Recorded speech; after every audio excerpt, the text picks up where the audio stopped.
Assalamualaikum dan selamat sejahtera. Saya Izzuan bin Cik Husin, pelajar tahun pertama pengajian Sarjana Muda Sains Kemasyarakatan di bawah rancangan pengajian jarak jauh Universiti Sains Malaysia. Bagi kursus JKE 101 Pengantar Ekonomi, saya memilih Indeks Harga Pengguna sebagai tajuk tugasan individu ini. Kebelakangan ini, kita sering terdengar atau terbaca dalam berbagai media mengenai Indeks Harga Pengguna atau IHP, atau dalam terma bahasa Inggerisnya dipanggil Consumer Price Index. Apa itu Indeks Harga Pengguna? Apa kaitannya dengan inflasi? Kenapa kedua-dua Indeks Harga Pengguna dan inflasi sering dibicarakan bersama? Apa perkaitannya? Sebelum kita pergi jauh, kita cuba dapatkan erti atau maksud Indeks Harga Pengguna.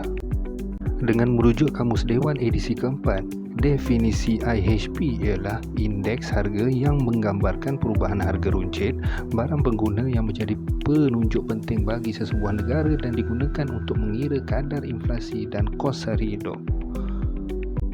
Manakala dari sumber Jabatan Perangkaan Malaysia pula, IHP mengukur perubahan peratus kos pembelian mengikut masa bagi bakul tetap barangan dan perkhidmatan yang mewakili corak purata pembelian oleh sekumpulan penduduk pada sesuatu tempoh masa yang ditetapkan. Okey, sebelum kita teruskan, apa itu inflasi?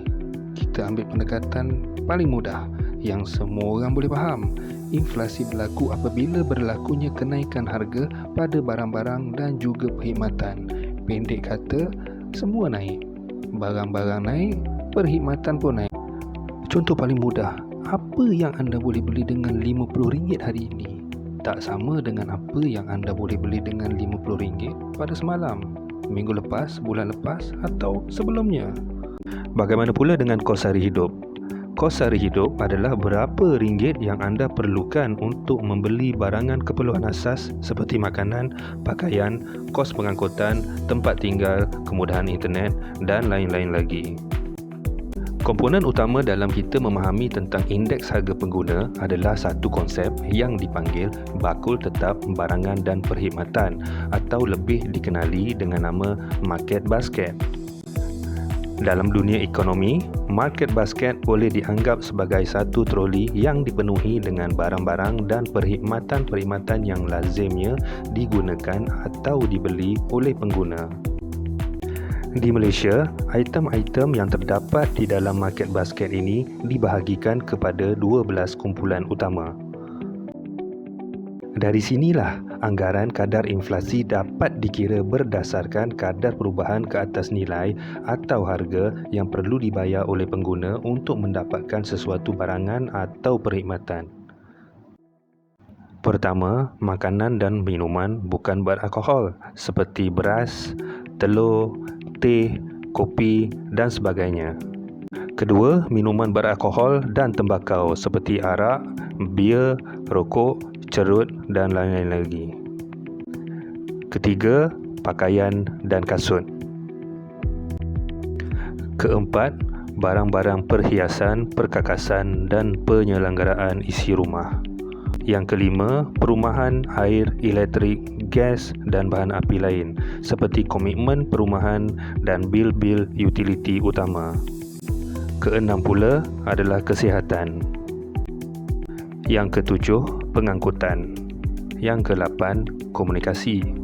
Dan yang ke-9, perkhidmatan rekreasi dan kebudayaan. 10, pendidikan seperti perbelanjaan sekolah, kolej dan universiti dan lain-lain lagi. Ke-11, restoran dan hotel. Dan yang terakhir, pelbagai barang dan perkhidmatan yang lain. Indeks harga pengguna akan mengukur perubahan harga bulanan bagi bakul tetap barangan dan perkhidmatan atau market basket ini. Okey, cuba kita perhatikan maklumat indeks harga pengguna di Malaysia di dalam jadual ini. Maklumat ini dikeluarkan oleh Kementerian Kewangan berdasarkan sumber daripada Jabatan Perangkaan Malaysia. Wajaran adalah berdasarkan penyiasatan perbelanjaan isi rumah pada tahun 2016. Penyiasatan pendapatan isi rumah ini merupakan salah satu penyiasatan yang dijalankan oleh Jabatan Perangkaan Malaysia. Penyiasatan ini dilaksanakan buat pertama kalinya pada tahun 1973 dan seterusnya dijalankan pada kekerapan 2 kali setiap 5 tahun, iaitu 2 penyiasatan dalam setiap tempoh rancangan pembangunan Malaysia. Objektif utama penyiasatan ini adalah untuk mengukur kesejahteraan ekonomi penduduk, mengumpul maklumat mengenai pola taburan pendapatan isi rumah mengikut pelbagai ciri sosioekonomi dan menyediakan data asas bagi pengiraan pendapatan garis kemiskinan. Statistik pendapatan dan kemiskinan isi rumah digunakan bagi penggubalan dasar dan pelan pembangunan, terutamanya untuk strategi serta program pembasmian kemiskinan dan agihan pendapatan. Kita tengok pada kumpulan makanan dan minuman bukan alkohol, wajarannya adalah 29.5%. Ini bermaksud satu keluarga biasanya membelanjakan hampir 30% daripada pendapatan untuk makanan dan minuman. Manakala wajaran bagi kesihatan dan pendidikan pula masing-masing adalah di bawah 2%. Okey, sekarang cuba bandingkan dengan pendapatan anda. Kemana duit anda dibelanjakan? Lebih kepada keperluan atau lebih kepada kehendak? Kesimpulannya, indeks harga pengguna memainkan peranan yang sangat penting dalam mengukur kadar inflasi. Inflasi juga menggambarkan kuasa beli pengguna. Apabila inflasi berlaku, maka kuasa membeli pengguna akan menurun kerana kurangnya kemampuan pengguna untuk membeli barangan atau untuk mendapatkan mana-mana perkhidmatan yang harganya sedang meninggi. Untuk mendapatkan kuasa beli, belanjalah dengan bijak.